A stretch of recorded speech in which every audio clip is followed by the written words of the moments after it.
اللہ کے نام سے شروع جو بڑا مہربان نہایت رحم کرنے والا ہے۔ اللہ تعالیٰ نے رمضان المبارک کے آخری عشرے کی طاق راتوں میں ایک ایسی رات رکھی ہے جو کہ 1000 مہینوں سے افضل رات ہے۔ اس حساب سے یہ 1000 مہینے 83 سال اور 4 ماہ بنتے ہیں۔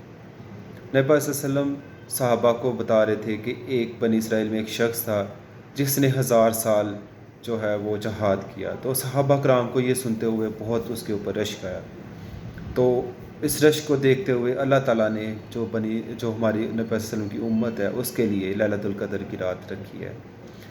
بعض روایت میں آتا ہے کہ جو نبی صلی اللہ علیہ وسلم نے جب دیکھا کہ پہلے لوگوں کی امتیں تھیں وہ بہت زیادہ تھیں اور آپ صلی اللہ علیہ وسلم کی جو امت تھی ان کی عمر کم تھی، تو آپ صلی اللہ علیہ وسلم کو یہ دیکھتے ہوئے بہت رنج ہوا۔ تو اس رنج کے بدلے میں اللہ تعالیٰ نے یہ جو ہے رات ہمارے لیے رکھی ہے جس کا نام لیلۃ القدر ہے۔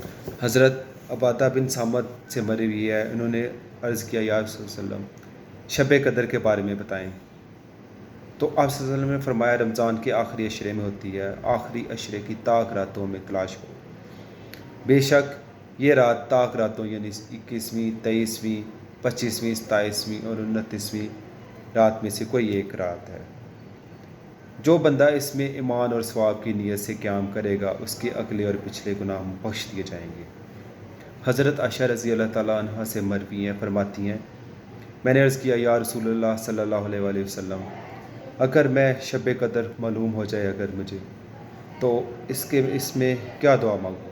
آپ صلی اللہ علیہ وآلہ وسلم نے فرمایا کہو یا اللہ تو بہت معاف کرنے والا ہے، رحیم ہے، عفو درگزر کو پسند کرتا ہے، مجھے بھی معاف فرما۔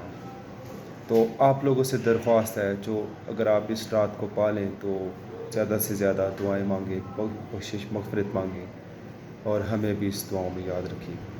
اللہ تعالیٰ ہم سب کو ہم ناصر ہو۔ بہت شکریہ۔